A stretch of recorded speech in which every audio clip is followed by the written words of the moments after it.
Welcome into the Hot Read podcast live for this Friday, September the 20th. I am your host, JT Ruhnke, writer and reporter here at Broadway Sports Media. And joining me once again on this Hot Read happy hour, I guess is what we're calling it now because I like the ring to it and I think we should continue with that, is my co-host, Stoney Keeley, editor-in-chief of Sobros Network, 1/3 of Football and Other F Words podcast, and fellow writer over at Stacking the Inbox. Stoney, how are we feeling today? Feeling pretty good, JT. It's a beautiful evening to black out and end up face down in the middle of Lebanon Road, but we're gearing up for a big weekend here. We are gearing up for a big weekend here, and hopefully this is getting you on track here to chase after those aspirations of finding yourself on Lebanon Road tonight or whatever you may be doing. But we gotta get through this wonderful happy hour podcast here, talking a little bit about the Titans and Packers matchup this weekend. Of course, if you are joining us live over on Twitter or Facebook, thank you for tuning in. But if you want to go join the conversation with us and talk a little bit of Titans and Packers, head on over to Broadway Sports Media or 440 Sports YouTube channels, and there you can find the comment section and join us on this wonderful Friday. Also, just have to give a quick shout out to our sponsor, Sinkers Beverages and Bluegrass Beverages, show to you for free every single Tuesday and Friday. If you know the 440 Sports Network, you know them. If not, we're happy to introduce you more on them later. Okay, Stoney, the first thing I think we need to talk about in this game is a couple of the storylines heading into it. One of the biggest ones is who is going to play quarterback for the Green Bay Packers. Is it going to be Malik Willis? Is it going to be Jordan Love? That is the biggest question I think we need to tackle before we can really get into the nitty-gritty of this game here. We saw earlier today that the Packers listed Jordan Love as questionable headed into this game with another limited practice. Obviously, coming off of that injury only 2.5 weeks ago or so, it really brings up the question, is this more of a just kind of a tactic to keep the Titans guessing just in case? Is this for real? Are we going to see Malik Willis return and play a game and start for a team not named the Titans in Nissan Stadium this weekend? A lot of different things are always changing and ever evolving here. Your thoughts on who might actually suit up for the Packers this weekend? Yeah, I mean, I feel like from what we've heard about the injury, this has to just be some gamesmanship to make the Titans hopefully prepare for both quarterbacks. I mean, I've seen the clips of Jordan Love out at practice, like dancing out on the practice field, and I don't know, I guess he looks okay, but I don't know how all of a sudden they just decided this week. It's like he was feeling really good on Monday, and they were like, oh, wait a second, maybe we should throw this guy out there in practice and see what he's got. I just don't buy it when the initial reports said that he would be out 3 to 4 weeks. I do kind of feel like this is a tactic, but I feel like the Titans would be better served to just focus on defending Matt LaFleur to begin with. I love LaFleur. He's one of the best head coaches in the game. Does a lot of really interesting stuff on offense, and I think that he's proven that he can craft a game plan for Malik Willis. So you can question whether or not they can replicate the effort they had against the Colts last week, but I kind of feel like you gotta go with Malik Willis here. There's no reason to rush Jordan Love back from injury in this situation. I think I would agree with you, considering just, it is the third week of the season. They were able to escape Indianapolis last week with a win. So you avoid starting that 0-2 and getting yourself in a hole where you look around your own division in the NFC North and you see the Lions, who are 1-1, the Vikings off to a very hot start, starting off 2-0, picking up that win last week, even the Bears sneaking one out against Tennessee for their 1-1 record, 0-2 probably would have put him in a hole where you maybe would have had to think about playing Jordan Love in this game. But for sure, with this kind of their outcome of the last 2 weeks, Malik Willis and company able to get that win for the Packers last week, kind of feels like it's not do or die time for the Green Bay Packers. And like you said, I think there was a lot of talk earlier today at Titans camp about Matt LaFleur and Brian Callahan's thoughts on that, which we'll touch on here in just a second. But I think with that 1-1 record, the Packers can look at this game and be like, Malik Willis, he did it once for us. Could he possibly? Yeah. It's worth a try for sure. And I think that's the biggest thing there. Before we continue this conversation on who the Packers might go, I do want to touch on your love for Matt LaFleur, because I also have some love for Matt LaFleur. I remember sitting in the press box last week during the Titans Jets game, and of course, sitting next to my right there is Braden Gall, who is if people don't know, is a pretty big Packers fan, someone who that is the team that he roots for. And we were talking about the Packers' first half stats of having 237 rushing yards and one half the Indianapolis Colts.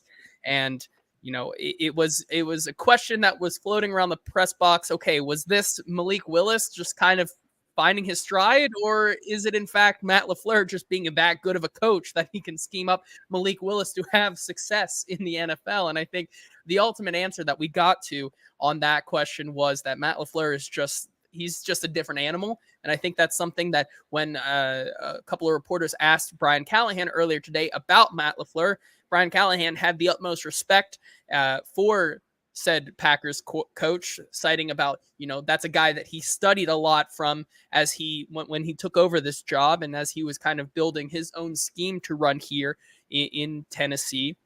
And also just talked about how, he has taken a lot of the Matt LaFleur offense and used it for his own. And he notes that that's very common. It's not like every coach has their own different scheme. Everybody copies everyone. It's a copycat league. Whether you look at it from the offensive side or the defensive side of the ball, everybody's copying what everybody else does.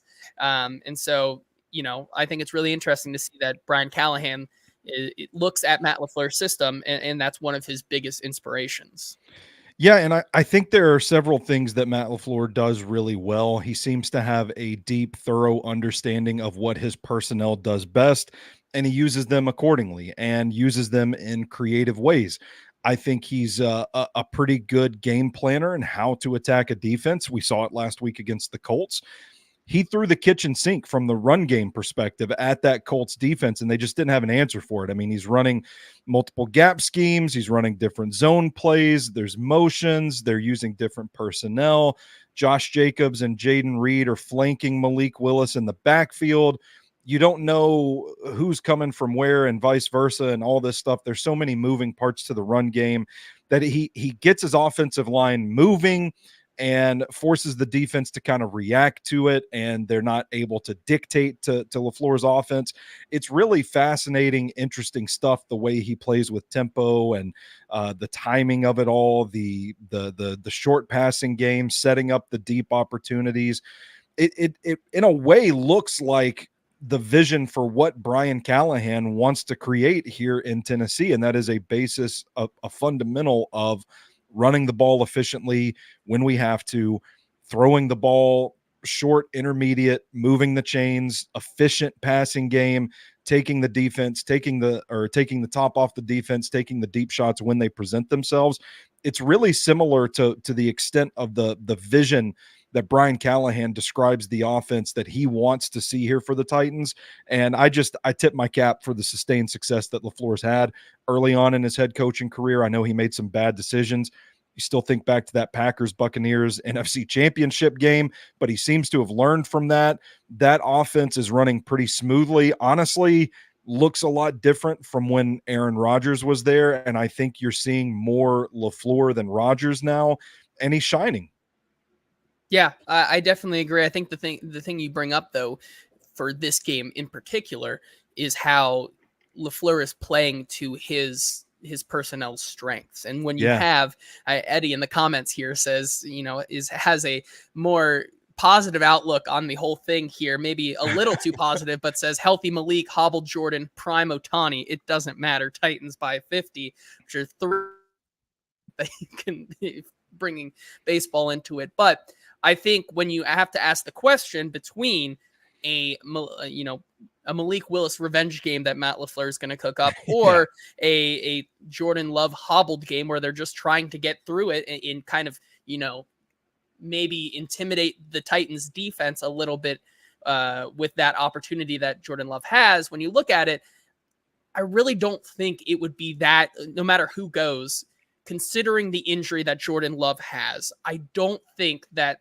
a Malik Willis or a hobbled Jordan Love offense looks too different to each other in this game. And I think from a game planning perspective for the Titans, I think Denard Wilson is looking at this game as in, you're going to have these quarterbacks are going to be limited in whichever way you want to look at it. Malik Willis, we know what Malik Willis is. You know, he is very limited in what he can do from a passing game standpoint. And you saw that very much last week when they go into this game. And even though the strength of that Indianapolis Colts defense, if there was any, was the front seven or that defensive line, and the secondary has been and was just a kind of garbage fire, which it continues to be there. You still saw Green Bay attack through the running game. And because I think that's the limitations of what Malik Willis brings to your offense. Now, you look at the ways that they were doing that last week. Josh Jacobs, 32 carries. Malik Willis, 6 carries for 41 yards. Jaden Reed, 2 carries. Marshawn Lloyd, 6 carries. Emmanuel Wilson, 5 carries. Bo Melton, 2 carries. Getting literally everybody basically imaginable involved in this offense in the run game here. And I think that's something that, you know, even if you put a hobbled Jordan Love in, could he maybe be able to throw the ball downfield and air it out a little bit more? Potentially. But I think you're not going to get the best of Jordan Love, and you would still see a lot of what they did last week, without Marshawn Lloyd, who goes on IR. So he is out of the picture. Jaden Reed had been up and down on the injury report this week. It was a possibility that he did not suit up to play on the injury report today. It is confirmed that he is off the injury report, so he's good to go. So that is a jet sweep motion threat that you have to kind of pay attention to. Bo Melton as well. But besides those guys, if it is indeed the Malik Willis show, I think you're going to see a lot more of these guys getting the ball and, trying to air it out, kind of sideways instead of down the field, versus if you had a Jordan Love in there, it may not be the same kind of like repertoire or like list of guys, but you're still going to see the volume there from those guys.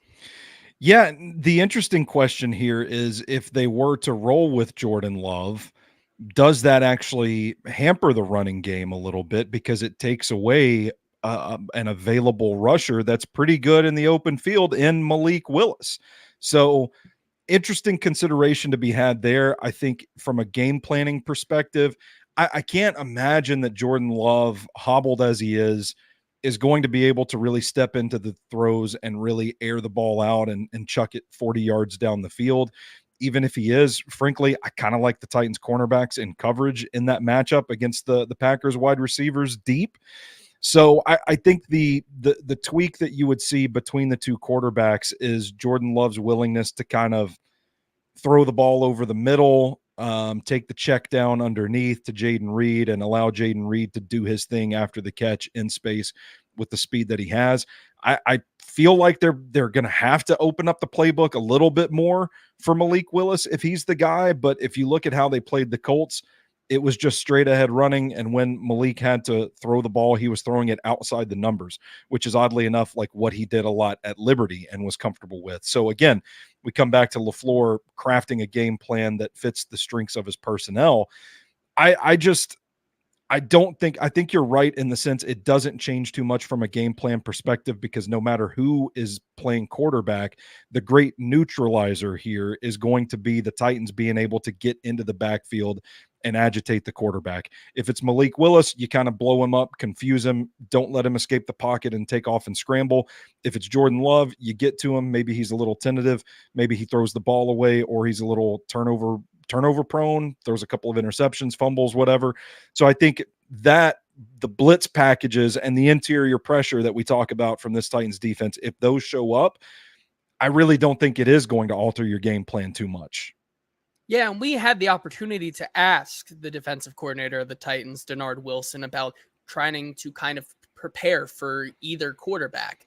And he gave a really, I think, insightful answer. So here is what Denard Wilson had to say on the matter of trying to prepare for both quarterbacks. Prepare for both quarterbacks. Obviously, Love, he's a hell of a quarterback in this league. He played tremendous football last year, and even the first week, he was playing his tail off. So you have to prepare for him being out there, the way they pass the ball, spread it around. You got to prepare for Malik. Last week they came out and they ran the ball 50 times. So, we'll be ready for both, okay, in terms of our game plan. And whoever comes out there, we'll go out there and we'll compete to the best of our ability. And so I think that brings up the question, because I think if gun to our head, we had to pick a quarterback to go here. I think, and you may prove me wrong here, but I think it ends up being the Malik Willis game against the Titans this week. I think it's the safer, it's the more obvious option for the Packers in terms of longevity for this season here. And I think that brings up an interesting question when you talk about, he talks about Jordan Love being that different kind of level or echelon of quarterback. But then also Malik Willis, you kind of prepare for anything with him because of how they ran the ball last week. And I think that brings up another interesting question of, okay, we saw last week, especially down, towards the end of the game against the Jets. The Jets really, their running attack really started to get going. And that really was generated off being able to get around the edge and make big plays off the edge of the defensive line here. And I think that brings up an interesting question here. Who on this defense needs to kind of make that adjustment and step up this weekend? If it is indeed Malik Willis, and you see a lot more of these, these designed motion plays where you're getting Jaden Reed already up to speed, giving him the jet sweep off the side, or getting a Bo Melton in there, or getting, any of these guys where you're going to see Malik Willis kind of really excel in the short passing game and try to work the ball to the outside edges of the defense here. And for me, I really do think it's got to be the interior linebackers, Kenneth Murray and Ernest Jones. Those guys, two guys who I think for better or for worse over the past 2 weeks have looked surprisingly good. Ernest Jones specifically, I think he's been a very welcome addition to this Titans defense. Kenneth Murray, I think, continues to surprise a lot of us in play kind of maybe above what we thought he could be. And I think that's something that when you talk about trying to set the edge, they've been really good at getting home and getting to the quarterback, but we haven't seen that kind of east to west coverage play that maybe we're expecting a little bit more of out of the interior linebackers for the Titans. We had an opportunity to ask Denard Wilson about those interior linebackers and how they've played and stepped up so far. And here's what he had to say on both Kenneth Murray and Ernest Jones. It's cool to see Ernest at this point. When he first got here, he didn't know anybody. He was trying to figure it out. He was very quiet. Now he understands the defense. He's been around the guys. He's a guy that fits in, so his personality's coming out more. Ernest is really laid back. He's cerebral. K9's the same way. Kenneth, he's the same way.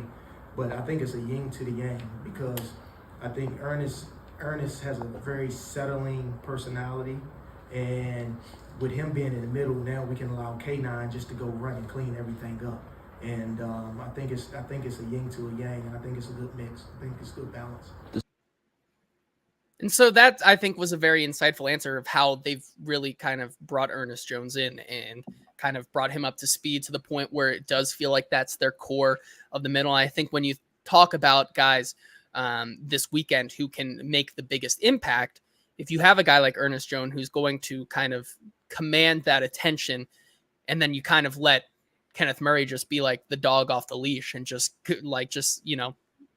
sick him, boy, go, just go do it. And like get after Malik Willis. I think that's a good combination and an adjustment they can make in this game specifically.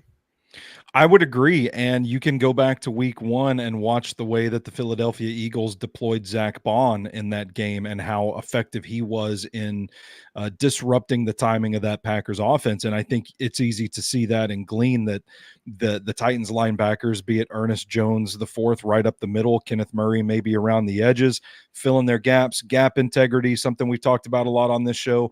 It's easy to see the path to penetration here for this Titans defense on this. I'm kind of looking similar philosophy, but I'm looking at a bounce back game for Tavondre Sweat here, where he's a bit more of a factor. The defensive line as a whole, Jeffrey Simmons, Sebastian Joseph Day as well, I think they're kind of the front line against this Packers offensive line that wants to get around and move a little bit and get in space and set up the run. So if you can blow the play up early and get into the backfield early, make it easier on your linebackers, Jones and Murray, coming up in support and getting to the play before it really develops when they're running the gap stuff. And when they're running zone, like, get in those lanes and reduce the number of cutback lanes that the running backs have to run through, and in essence, take up space against zone and penetrate against the gap stuff. I think that's kind of the cat and mouse game that is going to happen between these two, the Titans defensive line and the Packers offensive line. And if the Titans are able to win that matchup, I think it compounds everything else, and this unit will just collapse in on the Packers offense. And I think that is one of the biggest things they are emphasizing this week. When we talked to Jeffrey Simmons earlier this week, he noted about how, it was pretty plain to see that with Malik under quarterback, you can tell where they're going to kind of emphasize and try to win the game. And that's in the trenches, and that's in the run game. But I think Jeffrey Simmons had a really interesting and kind of a bar earlier this week where he said nobody runs on the Tennessee Titans. And I think that's something that is going to be of the utmost importance here in this game, from at least a defensive standpoint. Now, on the offensive side of the ball here for the Titans, it can't just be it cannot be the continuation of the Titans just having the number one defense in the league and then Will Levis giving into the voices and hoping that 17 points is worth, is enough, which, if you look back at Malik Willis starts, you can tell it's not, because he, in his 4 starts, has scored 17 points twice, 14 points once, and 13 points once as well. So you're going to have to score more points than just 17 this week. And I think that starts up, in the backfield, I guess, with Will Levis, the play caller. We talked about on Tuesday's show about how there were a lot of good things that Will Levis did in this game last week. And I think that that's something that the offensive coordinator, Nick Holtz, also noticed about, Will Levis in terms of what he did from week 1 to week 2 to make those adjustments in this game to, and outside the boneheaded plays, just continue to kind of find his rhythm and stride early on in this season. So when we asked him about this, here's what he had to say about Will Levis's week 2 performance. I thought the whole offense played better as a whole. We were more efficient, on first and second down. We kind of kept ourselves out of long yardage, and he had a big hand in that. I thought, his footwork was better. I thought his reads were better. There's always things to improve, but I thought he was just calmer. I thought he played calmer than he did against Chicago, which was nice. How do you feel? And so I think I would agree with that assessment as well. You saw a little bit more calmness from the second-year quarterback, something that, is going to still be important in this game. It's not like the Titan or the Packers defensive front is no slouch either, with some of those guys that they have, Rashawn Gary, and, the way that they deploy some of their safeties and cornerbacks into those looks to get pressure on the quarterback. Something that Will Levis is going to have to continue doing here. And I think especially in this game, with so much talk about Nicholas Petit-Frere this week and his kind of game where he did not play the best, or this offensive line as a whole, continuing to build those reps together, I think is one of the most important keys to success this week. Yeah, I would agree. I think if you look at those matchups that you mentioned, it can be a pretty scary thing. Something we've cited throughout the week. The Packers don't really blitz a lot. They want to rush for, and they want to drop a bunch of people into coverage, muddy things up for the passing game.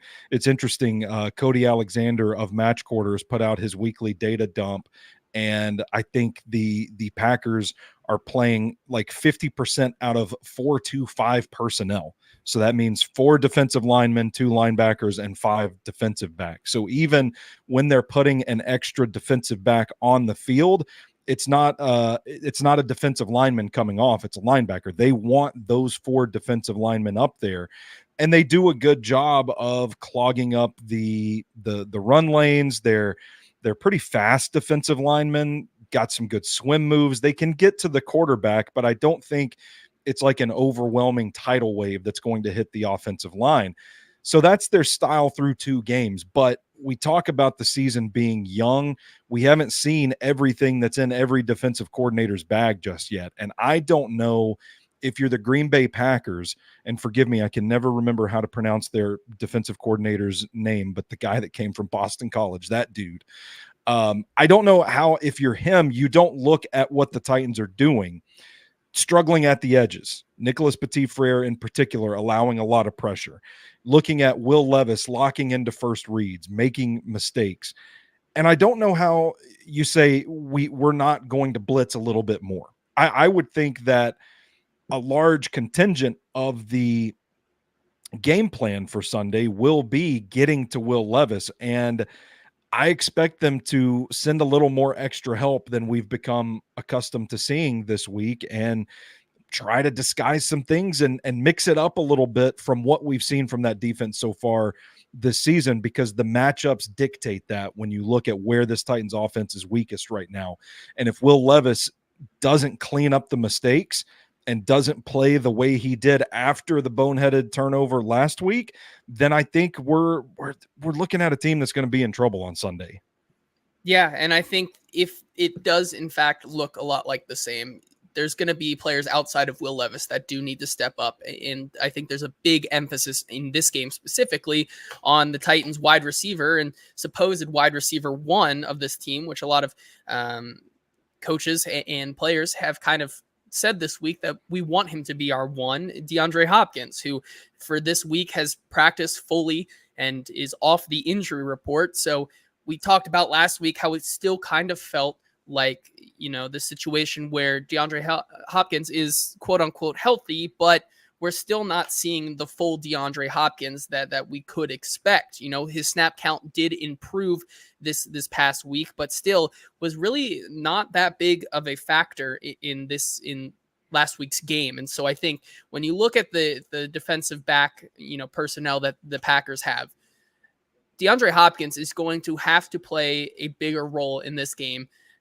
this week, no matter how you look at it. And that's something that we asked Nick Holtz earlier this week about, is this kind of just a slow, gradual process of putting him back in, or is this kind of by design? And here's what he had to say about DeAndre Hopkins' season so far. Well, we're a progression-based offense, so we always want to start. We always give him a starting point. We have a lot of formations, and so we do it that way.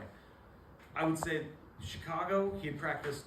We didn't know how much he was going to be able to go. We really practiced a little bit on Wednesday, practiced some on Thursday, practiced Friday, and then was really Friday afternoon. His knee was like, all right, I'm good to go. So it's hard to get him, he had missed all training camp for the most part. So then last week we doubled his snap count, right? So he went from 15, I think, in the first game to 29 or 30 last game. And then there were ones where he was the primary. And like you're saying with progressions, there's sometimes Will didn't get all the way through it and we got to him. And then there's other ones where maybe we eliminated him too fast. So I think it's just kind of the passing game's all about timing, kind of repetition. And now that he's been out there for a couple weeks and his play count is going up, then I think it'll just we think it'll happen naturally, but we're also going to be intentful about it too. So it's really nice that it can happen naturally, but when you look at this team and how they've kind of struggled at some points to kind of put drives together, you think back to last year and how, there were a lot of games where Will Levis was seemingly force-feeding DeAndre Hopkins, and Hopkins, just being the kind of receiver that he is, was able to kind of make those drives continue on their own just simply by his connection he had with Will Levis. And I think that's something they definitely picked up with on this week when I asked Nick Holtz earlier this week about, the kind of distribution of touches between Tony Pollard and Tyjae Spears, to which he said in his availability that, the continuation of them not having drives that are long lasting is something that is that is making a big impact in terms of their touches. And so I think that when you look at this game in this secondary that they're going up against, as much as he likes to say that it should happen naturally, I think that if the Titans were to be able to maybe make a statement in this game, DeAndre Hopkins has to be the number one priority to get going this weekend.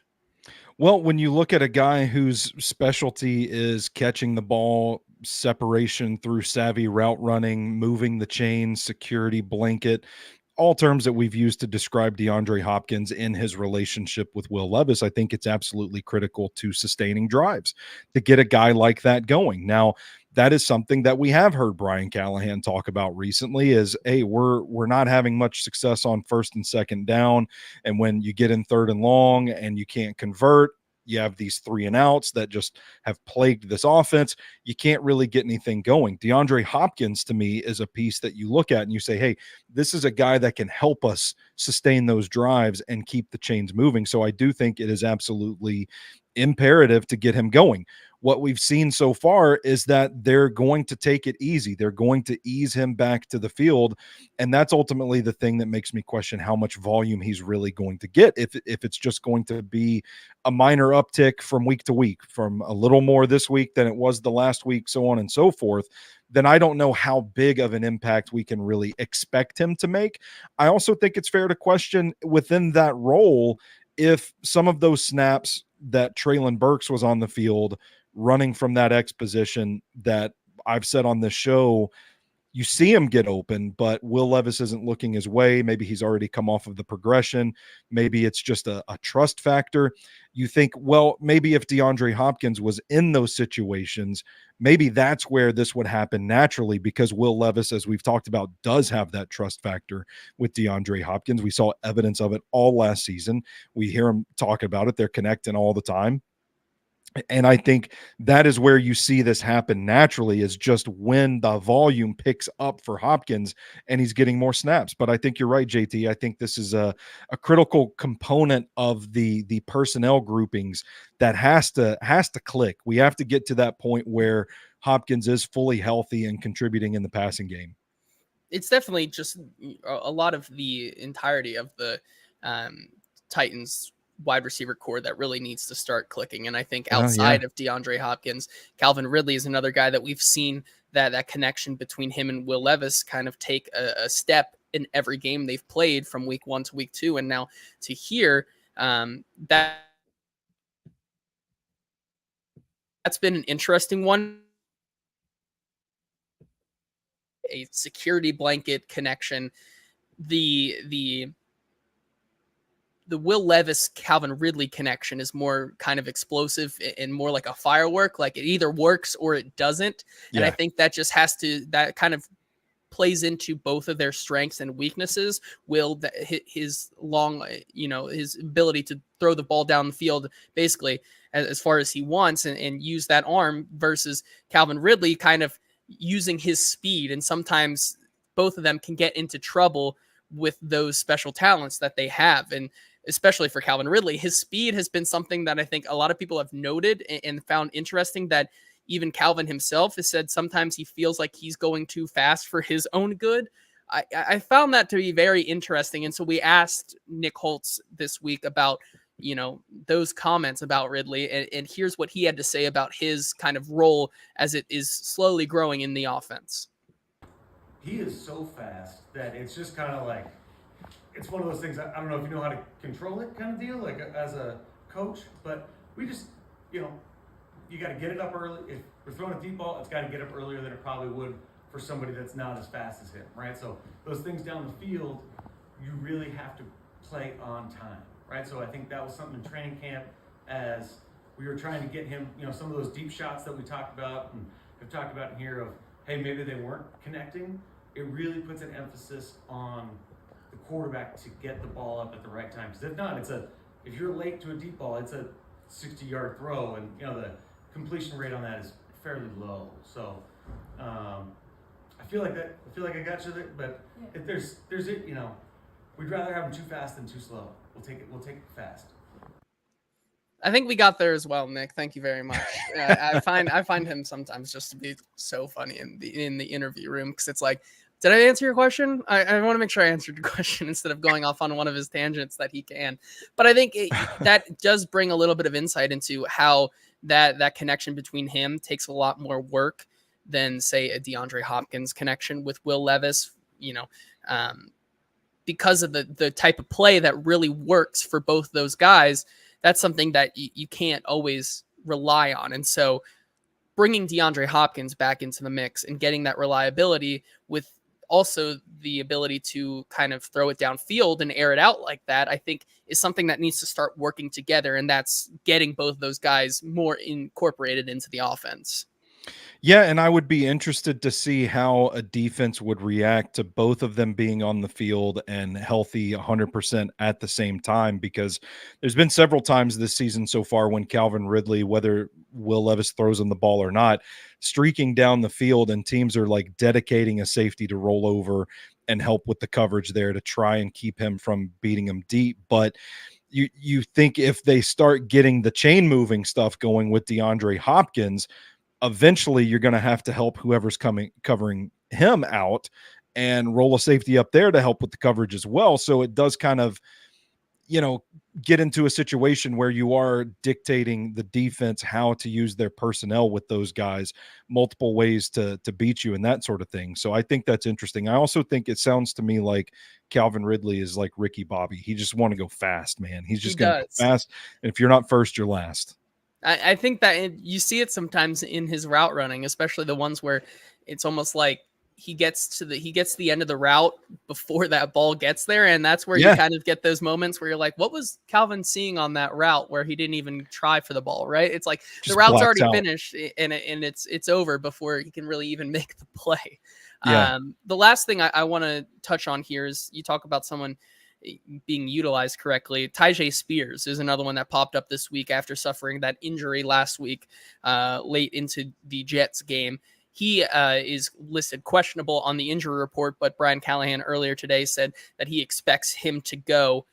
There's also been a lot of talk about this too high safety look, something that we talked a lot about on Tuesday's show, Sure. But kind of the importance of when we talked to Nick Holtz this week, I found it really interesting between like a fan's perspective and seeing the statistics and seeing that scoring down versus, maybe the offensive staff of teams looking at this kind of stat and how they can maybe circumvent it and counterattack against it. And so here's what, Nick Holtz had to say, and I think it's really interesting and gives a little bit of insight into how the Titans at least have ran their offense so far this year. I don't see it as kind of as big of a deal. I think the stats were surprising, but then I also think people are running the ball better. So we haven't totally gotten into it. We had some guys looking into it. It's too high. It's easier to run the ball, right? There's lighter boxes, things like that. So I think the running game has really improved because people have kind of abandoned the run here, and it's become such a passing league. Now if there's two high shell and there's only 6 guys in the box or sometimes 5 guys in the box, you should be able to run it better. So I think the running game kind of is the counterbalance to all the too high shell stuff. So I think that was interesting because especially when you look at this Titans team so far, it's really been that establish the run, take the pressure off Will Levis in those circumstances, and then kind of air it out to those guys downfield. And so this weekend, I think it's no different, especially when you talk about the way that they run their defense in that 4-2-5, especially, emphasizing the run game for this Titans team, I think is paramount. But then also with that, getting DeAndre Hopkins back in there, I think that is a winning formula that can actually get them over the 17-point hump maybe this week. Yeah, I agree. And I think it's something where you're leaning into the things that you're efficient and successful at on offense so far. When you look at you try to pick apart like what little nuggets can we take from these first 2 games to build upon. I think they're pretty efficient running the ball, and they're better run blocking as an offensive line right now. And it could just be as simple as, hey, just lean into that, just run more. But I think running the ball in a myriad of ways behind a couple of different schemes, I don't know what their efficiency rate is in zone blocking, but I feel like that kind of leans into the vision of Tony Pollard and Tyjae Spears, right? Putting the onus on them to look for the cutback lanes and look for where the hole opens up instead of dictating where the hole should open up and having to rely on an offensive line that hasn't particularly blocked that well in space, blowing a hole open. I think that's a potential adjustment they could make here. I look at this Green Bay defensive line and I talk about them being fast and quick, and they have some good pass rush moves and very disciplined. I would be surprised if there is a snap on defense this entire game where there's not at least 4 defensive linemen out there for the Green Bay Packers, but I still think that they can be run on. I don't think they're like an overly powerful unit. And so I think if you kind of pull a little more in from a few different areas in the run game, I think you can find success at it. I don't think it's as simple as just, well, JC Latham's run blocking well, just run behind JC Latham every play. But I think there are things that they can do from a stylistic standpoint, still be unpredictable running the ball, but still running the ball efficiently. And to me, that's kind of the key on offense to make the whole thing go on Sunday. Yeah, I agree. Ed in the here, I think, I wonder who generally has the advantage, a quarterback who knows this defense he came from, or a defense who knows the quarterback. I think that's a really interesting question.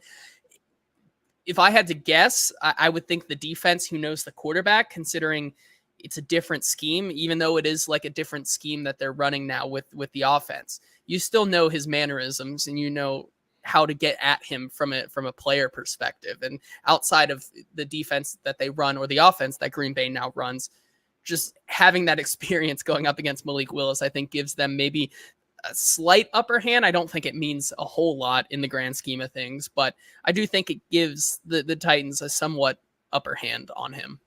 Well, I mean, my response is going to highlight how interesting this question is, to your point, JT, because I cite the same reasons as to why I think it favors the quarterback in this situation, because while the defense knows his tendencies and mannerisms, they don't necessarily, well, I'm not going to say they don't know the scheme, because there is tape out there on the scheme that they can study, but I don't think that they have reps against this particular scheme.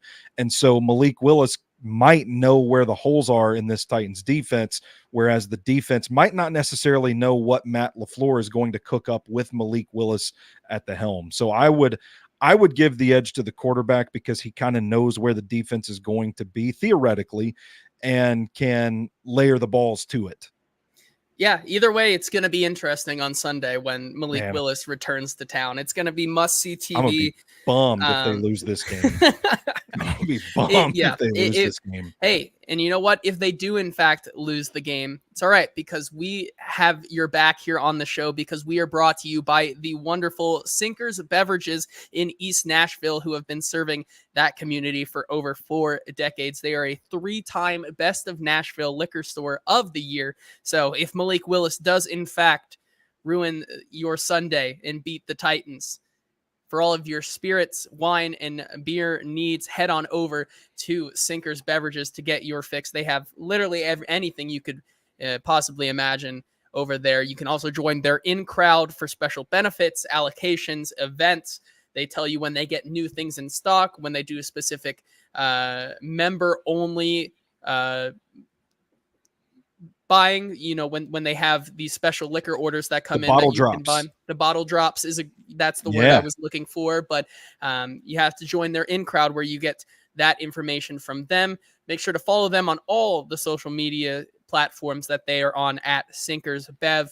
And then, like you said, if you're on your couch after this game on Sunday and you're looking for your fix, search Sinkers on Uber Eats and have the booze delivered to you, because remember, they drive so you can drink. Also have to give a special shout out to Bluegrass Beverages in Hendersonville, who they've been serving the local community for over 50 years.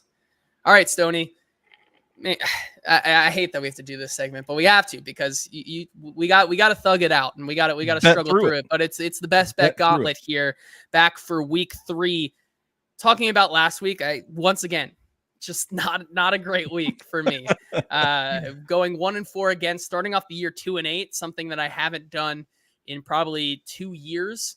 I remember the first year that I started doing this, I had a similar start to the season. That's okay, because by the end of the season, I was up some money. So that is why you got to keep with it, and trust your backing. Stoney, you kind of saved the show last week, going 3-2, hit on all 3 of your against the spread bets. You even hit on one of your props. I believe the Will Levis over rushing yards hit late into that game. Just missed out on the Tony Pollard touchdown. But it's a new week. It's a new day. And let's get rolling with our best bets this week. It's a new week, but I'm going to still do the same thing here. I don't know why I keep doing this to myself, but I'm taking the Tennessee Titans -3 in this game. In why I keep kicking myself is because during the normal Sunday slate, Will Levis has made 9 starts in which he is 0-9 against the second half spread. Like he just cannot cannot close out these games.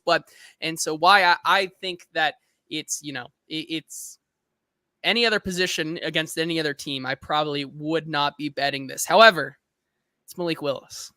We know what we know here. And that is that Malik Willis, I just can't, I think this is a good spot for this Tennessee team. If you want to look at just the trends from league wide over the last 25 years, winless home favorite. So that is a 0-2 team who is now the favorite at home, playing against a team who has won at least one game this year. Those winless home favorites cover 71% against the spread in the last 25 years. This is a spot where you just have to do it. You have to go with the trend here. And I think that it is the week for Tennessee. We talked about on this show how much I think this Tennessee defense is equipped to handle the running game that the Green Bay Packers have. This is a team that I think knows the limitations of what Malik Willis can do. And also it's just a better defense by far than what the Indianapolis Colts were able to show last week.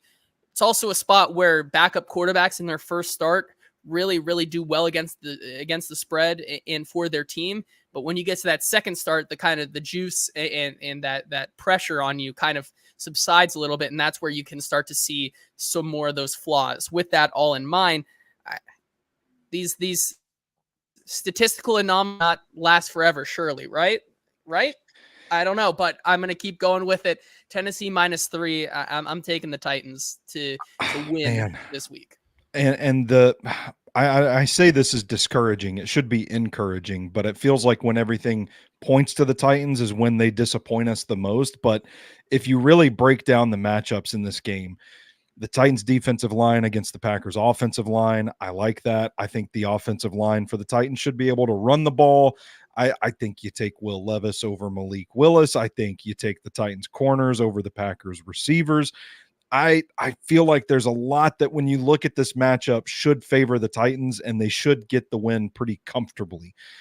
I don't know what's going to happen. Next week is going to be super, super fun, super interesting for us to get to talk about this team if the Titans lose. I feel like 0-3 is going to be a pretty difficult pill for Titans ownership, Titans brass to swallow. And I just feel like if we don't see progress from this team, at what point do we start to see heads starting to roll? And that's where I'm kind of nervous. Like, oh man, I just get the win. Just, you know what? You're pretty close to 2-0.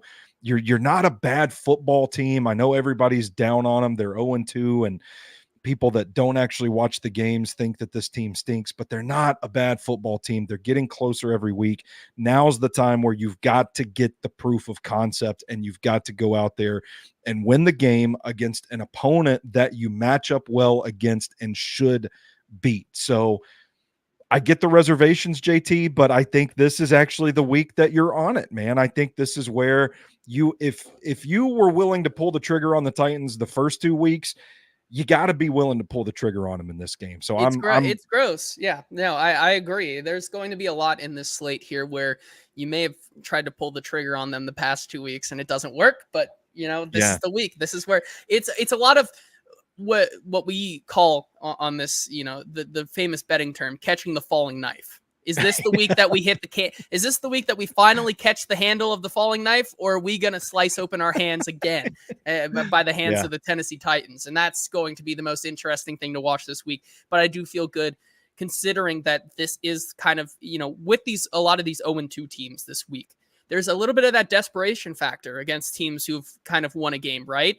you kind of that those teams need to play that much harder to avoid kind of spiraling out of control for their season. And I think that's where you see a lot of these teams who are winless kind of show up big and kind of defy expectations. And so that's why I'm continuing to buy low on the Titans and taking them as the home favorites here, -3 against Malik Willis and the Packers.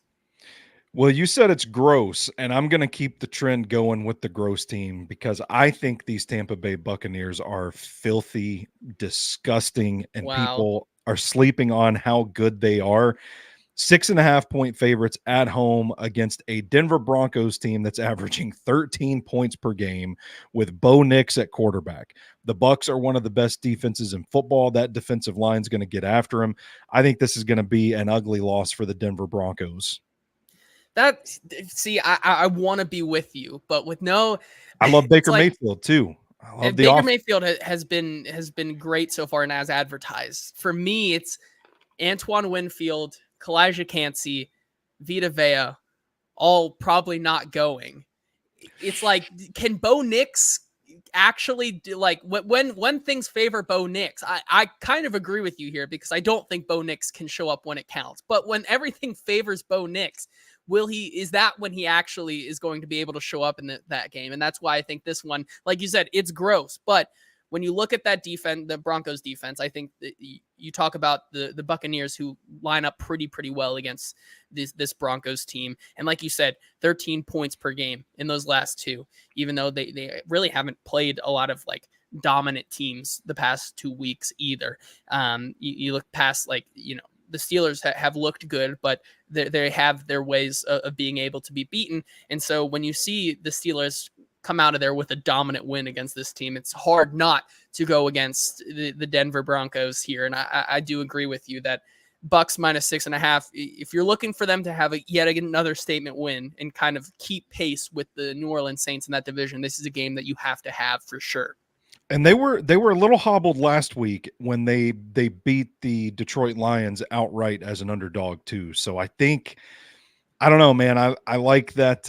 I like their depth on defense, specifically with their defensive front, and I think that they're moving the ball on offense. Baker's got some new weapons out there, and I just don't see the Broncos doing much of anything this season as a whole, much less this week on the road against a good defense.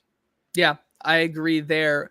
With my next pick here, it's time to catch yet another falling knife, and this may be the biggest knife of all. This may be a knife that has a blade this long and the handle is that, and I'm trying to catch it, but I'm going with the Carolina Panthers +6. Oh boy, going to Las Vegas. It's Andy Dalton time here. I think when you look at the massive upgrade at quarterback for the Carolina Panthers, we talked about how backup quarterbacks come into play here and kind of rejuvenate their team, and that's where you see them have the most success with this Carolina Panthers team. It's not even just the backup has to play. It's that they're getting an upgrade from Andy Dalton. You look at Bryce Young's EPA per play the last 2 games. It's maybe the worst EPA per play. I would have to go back in the stat books, but it's down there with one of the worst performances over 2 games that we've seen. His quarterback rating of 9, like you could throw, oh boy. you could throw, I don't know, you could throw me in there and I probably would have been able to do better for this team. But Andy Dalton, a guy who, has been in this league, the last time he got a start, he played for the Carolina Panthers against the Seattle Seahawks last season, threw for 360 yards. This is also going up against a Las Vegas team who gets a gutsy win over the Baltimore Ravens last week, but the week before were absolutely obliterated by the Los Angeles Chargers. This is a team that I continue to think not that highly of. They're also bottom 4 in terms of EPA per play, along with the Carolina Panthers. This is kind of just an all-around offensive stink fest that's going to happen. And at +6, I think this is the spot here with Andy Dalton that you're going to be able to cover that. And if the Panthers are going to go 0-17 this year, they're at least going to go 1-16 against the spread, because I think this is the spot here against Antonio Pierce's Raiders team. The Raiders have historically been terrible as big favorites when they are over a spread of 4 points or more. They are 6-17 against the spread over the last 20 years. This is a team that does not come up in these big spots when they're heavily favored. So I'm going to take Andy Dalton and these Carolina Panthers and pray that I catch the little nub of the falling knife.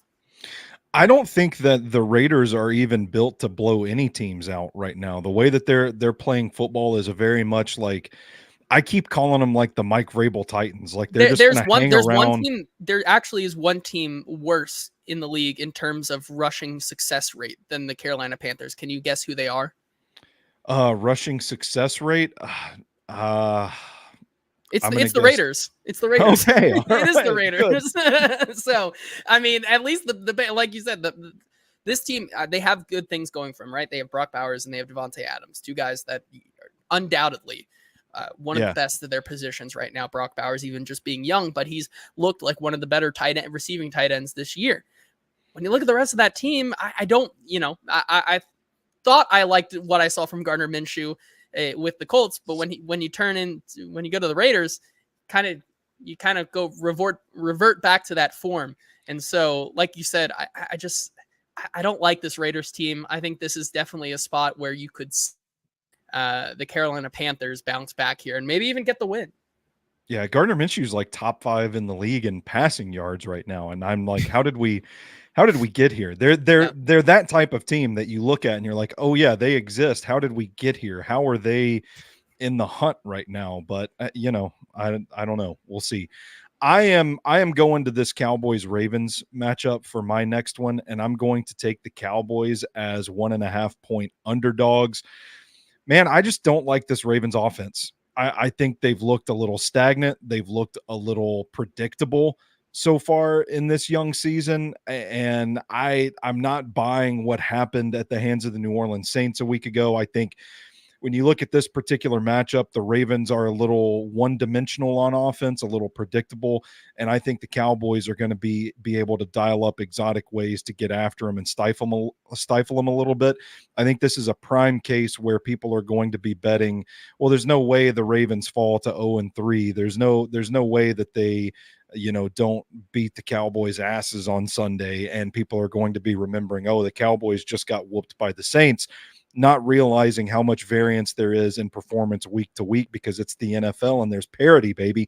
I think this matchup looks really good for this Dallas defense, and I think that they pull this one off outright as an underdog.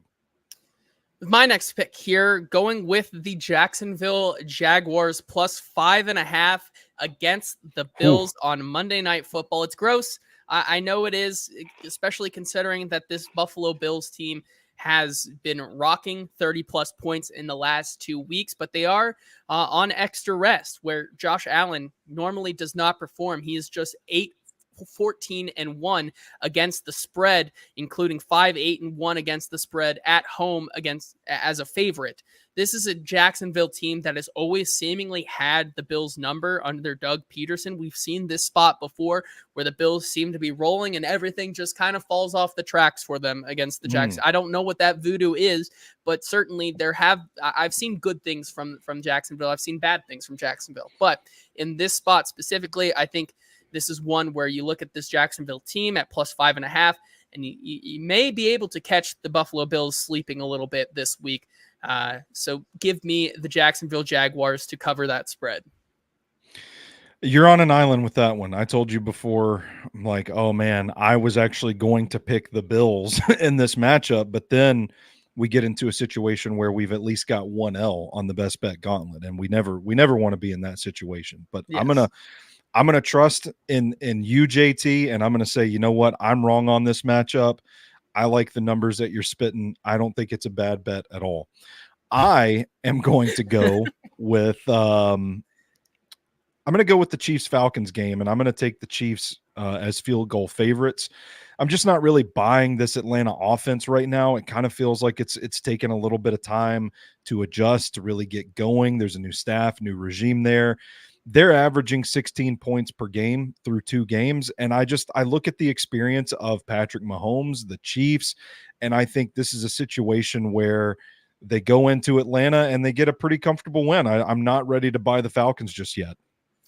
Yeah, I think that's the game of the week, I think, for me, in terms of offensive scoring. You have to look at what the Atlanta Falcons were able to do last week against the Eagles and just kind of putting Kirk Cousins kind of more consistently into that game versus the Kansas City Chiefs, who lose Isaiah Pacheco. A lot of what they've been trying to do in the passing game has not worked that well, but they still find a way to win. And I think that's where you look at this game. And as much as I want to call them pretenders, because they should be 0-2 to start this year and going to Atlanta to see if they can get their first win, they just simply aren't. But I do agree that with you, this Falcons team, I don't know if I've seen enough from them yet. And it's really hard when Mahomes is a field goal favorite or less to bet against him. So I think I'm with you there on that one. For my fourth pick here, I'm going with the Houston Texans, and I'm fading the Minnesota Vikings this week. Obviously, I know there's a lot riding on Sam Darnold right now. The Sam Darnold MVP campaign continues strong right now, but I do like what I've seen from this Houston Texans team. You look at them going into this game, there's a lot of key players for that Vikings team who are not playing this week. You look at Jordan Addison, you look at Ivan Pace Jr., who has been kind of the crux of that linebacking core for them for the past couple of weeks. This is a Vikings team that is due for some regression outside of, a Justin Jefferson 99-yard touchdown or whatever it was. That game against the 49ers would have been a lot closer. You look at Sam Darnold in the abilities that he has. I think he's kind of playing with his hair on fire right now, and I think this is the spot where it is to kind of sell high on him, especially against the Houston Texans team, who has looked really, really impressive, at least up front. With Will Anderson Jr., Danielle Hunter coming back for his own revenge game there. I think you're going to see a defensive bout here, and so them at 2-point favorites, I like CJ Stroud to cover that number and continue rolling. Yeah, and listen, I like me some Sam Darnold, but we have to be realistic here. I think you're right. There's going to be some regression to the mean here with this guy, because right now he's playing to the moon right now with Sam Darnold. You got me on podcast talking about, the Titans, if Will Levis doesn't work out, the Titans should sign Sam Darnold next year. He's playing well. It ain't going to stay that way all season long. To your point, though, I think there's a parallel for the Vikings defense, because right now, Brian Flores is just calling his ass off. That defense, like, you don't know what's going to happen. It's like Twisters, baby. They're out there. If you're an opposing offense, you're out there in a van taking on this tornado. It's been really crazy, really fun to watch, but I think there probably will be some regression to the mean at some point. This is a really interesting matchup. As much as I would like to see the Texans take a loss, I'm leaning on Texans by 2 in this one as well, JT. Yeah, I agree with that one. All right, those are your 3 picks there. You had the Cowboys plus 1.5, Chiefs -3, Bucks -6.5, and now it is time for you to give us your Titans Packers picks for this week. Stoney, what do you got? Yeah, the same game parlay for Titans Packers. It's just a better's paradise in this game. I'm telling you what, man. If you're not in Nashville or Green Bay and you're betting on this game, seek help. Call the hotline. Call the number. I'm looking at the under. It's set 37.5 right now. But you think, like, there's no way in 2024 2 NFL teams can't hit the over on 37.5. But I think this is just going to be a disgusting, gross game. I think it's going to be like field goals.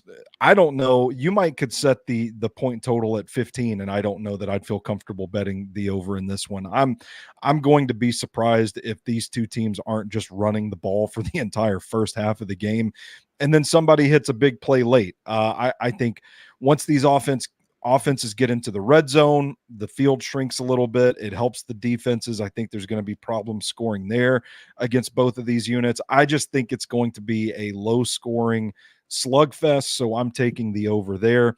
I'm also going to take the over on Calvin Ridley's 50.5 receiving yards. Calvin Ridley We talk about the chemistry developing between he and Will Levis. He had 50 yards in week 1, 77 yards in week 2. The Packers have given up 204 yards passing to 10 different Colts receivers, no less, last week.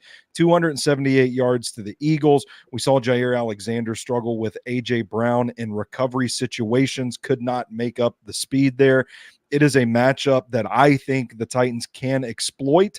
And just a few big chunk plays, Calvin Ridley's going to hit that over. Doesn't mean he's going to go off and have 100 yards and 2 touchdowns and win you your fantasy matchup this week. But I think seeing where this situation is trending between Will Levis and Calvin Ridley, I think that number is a little bit low. I think this is a defense that the Titans should be able to still move the ball on, whether they are running the ball or they're taking underneath passes and turning them upfield, yards after catch kind of stuff. I really like this number for Calvin Ridley, and I'm pretty comfortable taking that over. So that right there, your Titans-Packers same game parlay. Titans-Packers under 37.5 and Calvin Ridley over 50.5 receiving yards for that game. And that leaves us with one pick here. And this is one where it's just, I have to do it. And I know we talked about betting against each other, but I'm down in a hole so bad right now that I have to stick with my convictions here. I'm taking Baltimore -1 in that Dallas matchup. When you look at the specific trends of this game, Lamar Jackson as a favorite of 3 points or less or an underdog in his career, 22-7 against the spread. All other times in his career, he is 23-33 against the spread. When he's not projected to blow a team out, that's where he comes up big. You look at teams, all winless teams. Also, we talked about winless teams, home teams that are favorites cover against the spread 71% of the time. Winless favorites on the road still do very well, 65% of the time covering against the spread over the last 10 years. I get the concerns here, but when you look at these two teams, I think you have two defenses that match up pretty well with what they're doing right now. It really just comes down to the different kind of plays that Lamar Jackson himself can make versus a guy like Dak Prescott. When you put those two quarterbacks together, I think specifically Lamar Jackson adds a couple points of value in that sense where he can make plays on his own and just things you cannot account for in these games. And while I definitely agree with you, I just think when you look at Lamar Jackson in these spots, that's where he tends to find success. And that is why for maybe the first and only time on this show, we will be going on this one here. Going back and looking at all of our bets for this week, I am going with Tennessee -3, Carolina +6, Jacksonville +5.5, Houston -2, and Baltimore -1. That is 3 favorites, 2 underdogs this week. Stoney, you are going with the Buccaneers -6.5, the Cowboys plus, I guess you can get that 1 since it is moved there. You can have 1.5 or 1, whichever one. And then Chiefs -3. Along with your same game parlay there, Titans Packers under 37.5 and Calvin Ridley over 50.5. I didn't see you put Baltimore in the rundown. That's on me. I wouldn't have gone. No, it's okay. Now we're making our viewers choose. Now we're making them choose. Who are you going to side with? Who are you going to go with? Boy. And we'll come back next week and they'll chew out one of us and celebrate the other. And that's why it's so much fun to do this. One way or another, one of us will come out. Hey, if you go 0-2 and I go 0-4, at least one of us is going to be 1-4 and one of us can be 1-2, and that's the greatest. At least we're hedging our bottom line there. I think is the way to do it. But there we go. That is going to do it for our show today. Once again, thank you to Sinkers Beverages in East Nashville and Bluegrass Beverages in Henderson for sponsoring the show. Remember to search Sinkers on Uber Eats because they drive so you can drink. Boom. And until Tuesday, where we discuss the fallout of Will Levis versus Malik Willis, this has been the Hot Read Podcast. We'll see you later.